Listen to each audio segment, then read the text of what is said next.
Hi guys and welcome. We've made it to the final episode of this series of 5 videos we've been recording over the last couple of months. All about looking for that perfect any card at any number trick. Or even card at any number routine. We're not really fussed. But we've been searching for that perfect one, and we have a checklist of 5 points that these tricks all have to tick to be the perfect Acaan. So far we haven't found it. Maybe today is the day that we find it. I've got 2 routines for you, and the first one I think you're going to love.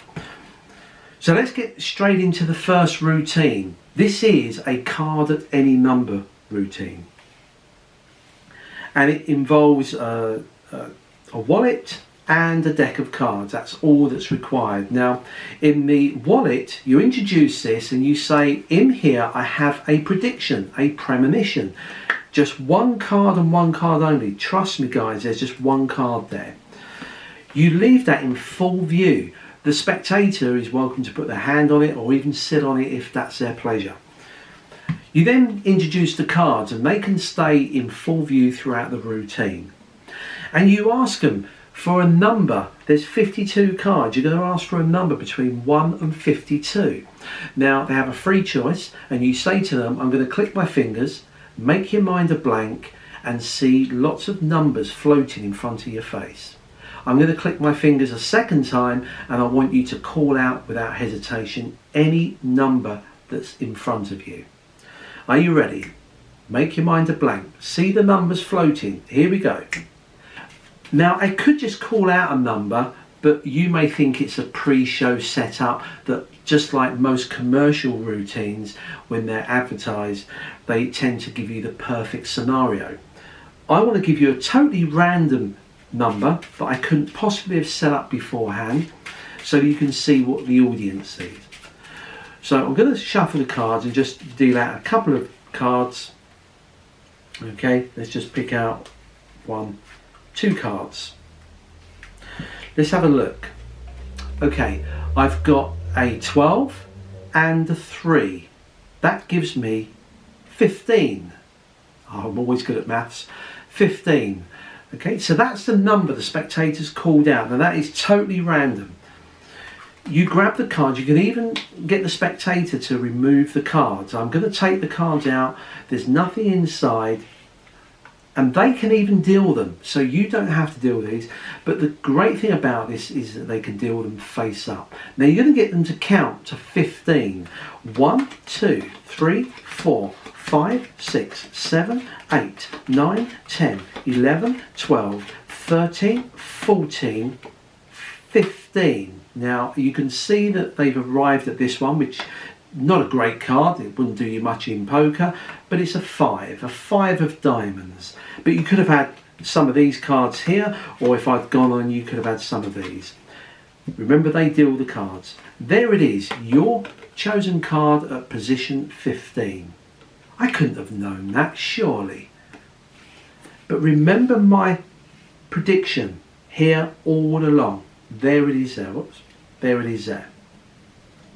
They can remove this if you so wish, and there is my premonition card, the 5 of diamonds, which just happens to match yours exactly. So here's the tutorial and expose on this particular routine. I suppose routine wise you might say this one looks similar to a couple of the commercial ones that are available, and one that a lot of magicians have raved about for years, which I believe is called the Holy Grail or something like that. But I watched a few videos of that and I noticed that the cards were always the same, and sometimes they were dealt face down, sometimes face up, and again they had the classic fumbling of the box. So I'm guessing that it had some of those cards in there. I don't know how many because I don't own the trick, but that's what I gathered. So I sat down and tinkered around with this, and I thought, do you know what if I put multiple copies of the same card in? But then we come to the maths part of it. My downfall is trying to work out where they are. So I didn't want to put the cards in like the 9th position and then the 18th, because my 9 times table isn't that good. So if someone asked me to rattle off the 9 times table, I'd have to think about it. And if I'm in the middle of performing, that would make it difficult as well. So maybe 8, well I don't know my 8 or my 7 or the 6, but one thing I do know off the top of my head is my 5 times table. 5, 10, 15, 20, 25, 30, 35, 40, 45, 50. Simple. Or as they say, simples. And that done it for me. If I had the same card, the false card, in every 5th position, I would know that straight away. As soon as an audience member said a number, I wouldn't have to hesitate, because I can do the 5 times table just like that while swinging on a banana tree. I don't know why I said that, but you get the idea. I know it like the back of my hand. So what I did is I put a false card every 5th card. Now the problem with that originally was that if I put the 5 of diamonds at every 5th position, when people dealt the cards face up, it would appear too often. So what if I had 2 false cards? And you guessed it, guys, you probably were ahead of me and probably knew already. This is one of those wallets where if you open it one way, it shows that. Open it another way, it shows that. There's 2 cards that you're going to false. Either the, in my case, the 9 of spades or the 5 of diamonds. They're my 2 false cards. So what I thought I'd do is I could alternate them. So in the 5th position, I could have one of them. In the 10th position, another one. In the 15th, back to that. That would mean there would be a 10 card difference. So when people are dealing them face up, it'll go unnoticed. Now these are the odds. If we look at the cards this way down, face down, there's a false card in every 5th position. So whichever number someone gives me, I've got 10 of those numbers covered already. Yeah, 5, 10, 15, 20, 25, 30, so on and so forth. So 10 numbers already covered. Then if I turn the pack this way, they'll be in another 10 positions in the pack. That's 20 numbers out of 52. Now that gives us almost 40% of the possible numbers they give me. Let me show you how this part works then. We know that our false card is the 5th card, every 5th card this way round. But what about this way? Well, I can tell you that there's a false card at the 3rd position, the 8th position, the 13th position. Do you see a pattern here? What it is, it's 2 less than our 5 times table. It's in the 3rd position because if I take 2 from 5, that gives me 3. And you'll see there's my first one. 4, 5, 6, 7, 8. There's the next one. If we take 10, take 2 off on that. So I know whenever someone gives me a number, is it in any of the 5s, 5, 10, 15, 20? If not, if I deduct 2, would it be in that position? Almost 40% of the numbers. It's great. Now, what I wanted was also an easy way of changing a position. Now, this routine does require cards to be moved. However, I've kept it to a minimum. You only ever move 1 card. You don't have to do a calculation in your head to say, do I move 1 or 2 or 3 or 4 cards to the bottom? None of that. It's 1 card. It'll always be 1 card, either from the top or from the bottom. That's it. I promise you. Now, let's just go through this to see if I can do this very quickly. And what I do is I practice using a pack of cards. If I shuffle these up, if I turn 2 cards up, okay, I've got 6 here. There's 6 there, which means that I would have to take a card from the bottom and put it on the top, because I know that at the moment there's a false card in the 5th position. So I've just got to move one. Here we got 18. Now 18, I don't have to do anything. If somebody calls out 18, I don't have to do anything, because remember what I said, 5, 10, 15, 20, 25, 30, this way you down. But if I turn the cards over and deal them, there will be a false card in the 18th position, because if you took 20 and take off 2, we're in 18. Let me just prove that. 1, 2, 3, 4, 5, 6, 7, 8, 9, 10, 11, 12, 13, 14, 15, 16, 17, and there's 18, a false card. This numbering of having it every 5 positions is absolutely brilliant for me personally, because I don't have to hesitate and think about where the false cards are.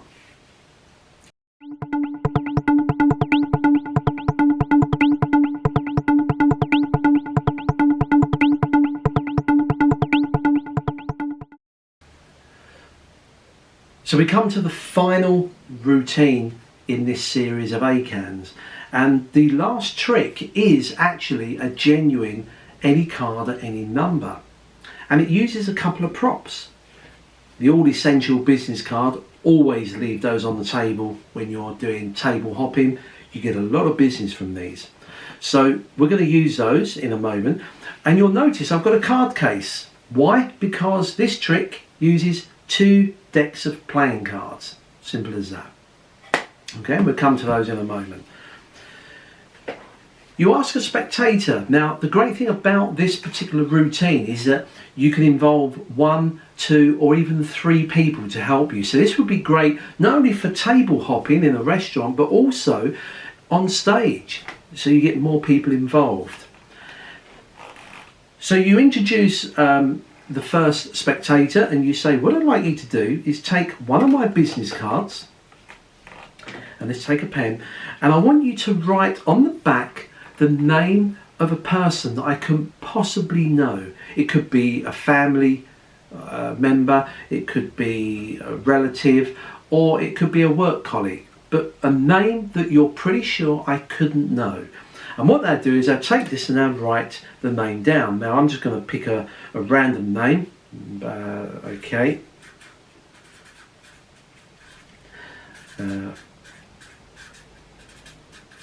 James Milland, because I used to know a James. Okay, and there it is there. Trust me guys, this is absolutely free. If they got a double-barreled surname, they can include that. It could be, you know, any type of name of a person. So there it is, and they hold on to that. And you'll say, we'll come back to that, but that is your random choice. You then introduce your 2 decks of cards to the audience and the second spectator if you've got another spectator to help you. And you say, out of these 2 cards, I want you to give me one of those packs, either the left or the right pack. Now let's say, for argument's sake, they said the left. Okay, you tip this out and you'll say, we're going to use those in a moment. These will come back to, these are going to be my prediction deck. Okay, and probably a good idea that if we actually mark this with a sticker. Okay, so I'm going to mark this one with a sticker, and I'll just stick this on here like that. Now I'm hoping the camera can see that. It's got a bit of a reflection on it, but can you see, in fact, just to make it a lot easier, what if I take that pen and just put a cross on there? Does that help? Let's have a look. Yeah, you can probably see that a bit clearer on there. Okay, so we're going to come back to that in a moment. So let's just leave that there. The cards, I want you to pick any card from 52. Remember, they have a choice, and trust me, it really is a free choice. They have a choice of any playing card in the pack. There's no force. So let's just pick a random card. I don't know. seven of clubs, something like that. But it really is a free choice. So that we don't forget that, let's just tip out the cards. There's nothing in the box. And I'm going to go through looking for your card. Now, what you can do is actually turn the cards. If the spectator's standing next to you, you can say, look, you help me find your card. What was it? The 7 of clubs. There it is there. The 7 of clubs. There's no other 7s in there. It's the only one there. What I'd like to do is to take that and hold on to that tightly. So the situation at the moment is that you have one spectator holding their freely chosen card, the 7 of clubs, and one spectator holding the card with the freely written name.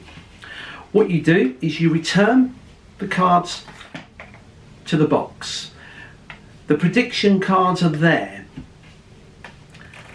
You then ask a spectator to count the number of letters in that freely chosen name. Now, I don't know if you can pick that up, but if you pick that up, you'll see, if you count them, there's 1, 2, 3, 4, 5, 6, 7, 8, 9, 10, 11, 12 on there. I couldn't have known that beforehand. That was a random name. Could I really have known that out of 52 cards you would have chosen this 7? Well, remember at the start of the trick we had my prediction deck, which we marked. Now I'm going to remove those cards from the box. And for the first time we're going to open these cards, make sure there's no others in there, and we counted 12. Watch.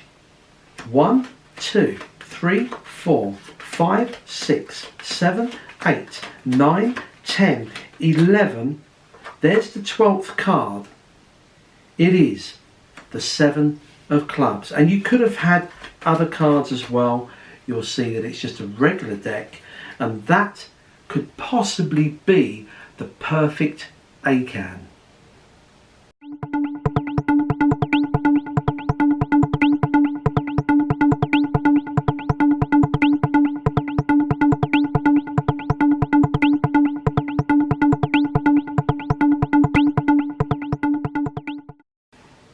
So that was the final routine of the series, and it could possibly be the perfect any card at any number. Let's go through it very briefly as to how it works. It's based loosely on a commercially available version or two that normally uses a jacket. I don't wear jackets, so I came up with the card box idea. Now the great thing about this is that sometimes when I'm performing this, I'd actually get the spectator to hold their hands out, so you put that on there, so it's like a table. It gets them involved. But let's have a look at the props that you need. All you need is a card box that is basically one that you can turn over, okay, to reveal cards on that side or that side. Okay, so it's a two-way box, both ends open. When you open this, you need 2 decks, both the same, okay, but in reality you're only using one. This one here on the left. So at the start of the routine, when I said choose one, I said give me a pack. That's the one we're going to take out, this one we're going to leave. Now let's first of all have a look at the one we're going to use, because if I turn the box over, it already has a sticker on there with a cross on that. Now if you've got coloured stickers, that will be better, but just for this we use this, okay, and that goes in the box with the sticker side down. Now what's going to happen through the routine, if you watch it back, what I did is I put a sticker on there to say let me mark this deck. Now what you're doing is you're remembering how the sticker was on the other one. So I put it on roughly in the same position as what I know it is on there. I then pretended that it was difficult to see, so I put a cross on there, or I could sign it if that's what I did on the other one. But try and mimic what the sticker looks like on the other one. Now this is absolute brilliant illusion. Watch. My prediction deck is there. The cards we're going to use in a moment are there. If I flip this over and open it,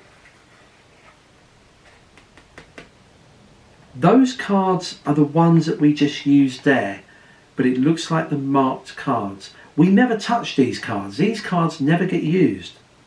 But it's a great illusion when you switch these around. So let's go through the routine very briefly. You get the cards out, making sure that you don't flash the underside of this because it's got the duplicate sticker on.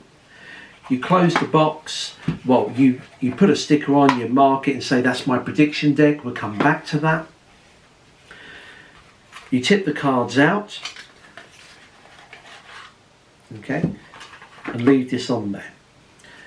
Now, this part of the routine is because you need a random number, but you don't want a particularly high number.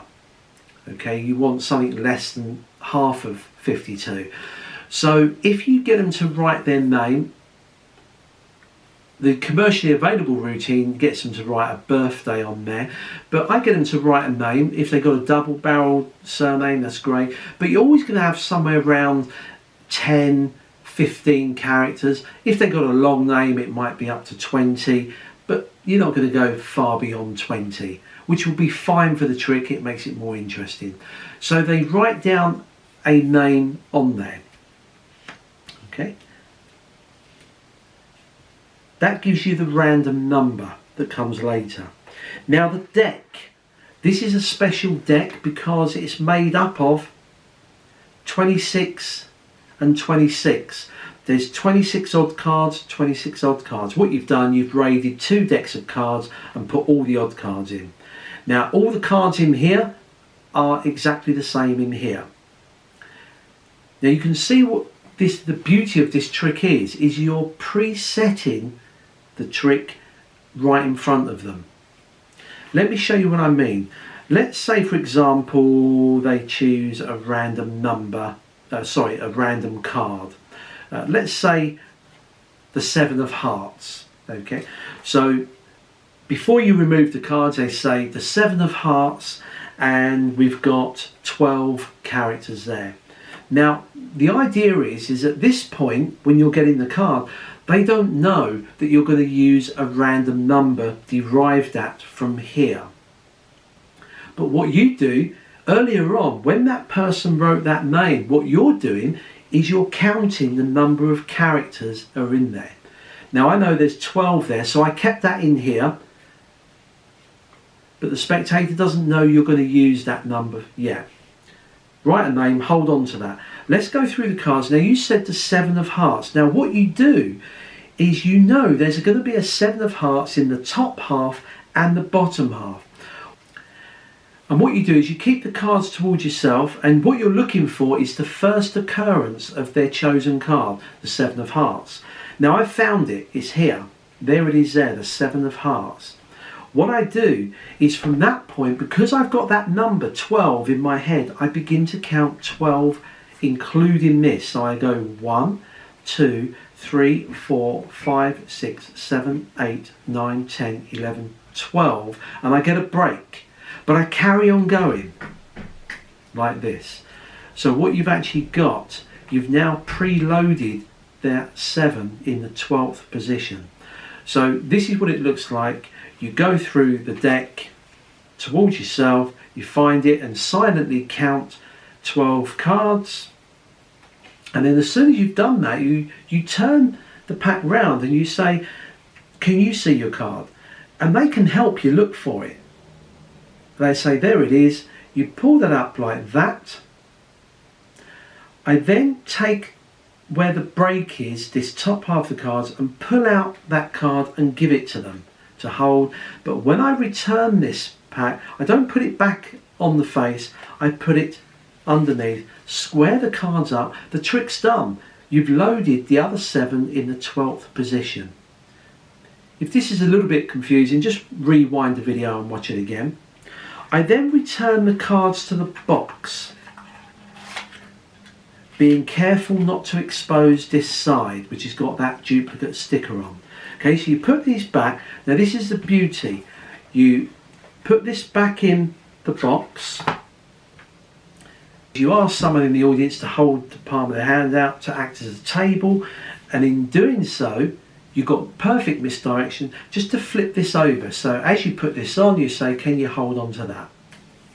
While they're holding on to those, you then return to this and say, remember at the start of this trick, you picked a random card. I couldn't possibly know that out of 52 cards.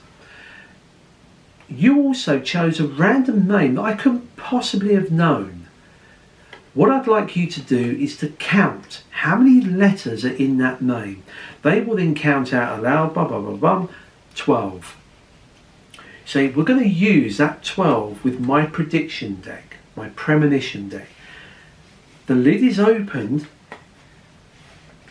We tip these out on the right. We put the other cards back in the left. But because we've flipped the box, it's the same deck. You tip out those. You're going to use these cards with the sticker on. The cards are tipped out, and you can even get the spectator to deal these cards, because they can deal them face up. 1, 2, 3, 4, 5, 6, 7, 8, 9, 10, 11, 12, and there it is there. And to me, if you practice this, it's such a great routine on there, and it also gives you a reason for the cards. And by the way, because you don't use the other pack at all, that could be just a regular deck. So although this deck has all of the odd cards in, repeated twice, this could be a regular deck, so you could get rid of these, tip these out and carry on with a routine. It gives you a reason for the box here. And that's the final routine.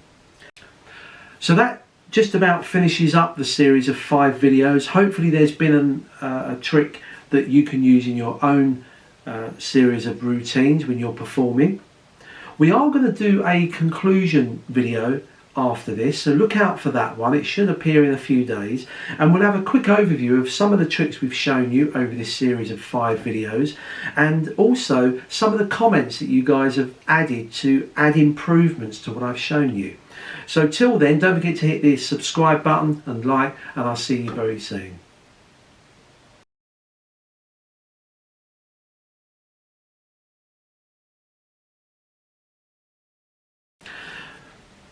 So there's 26 cards here, 26 cards here.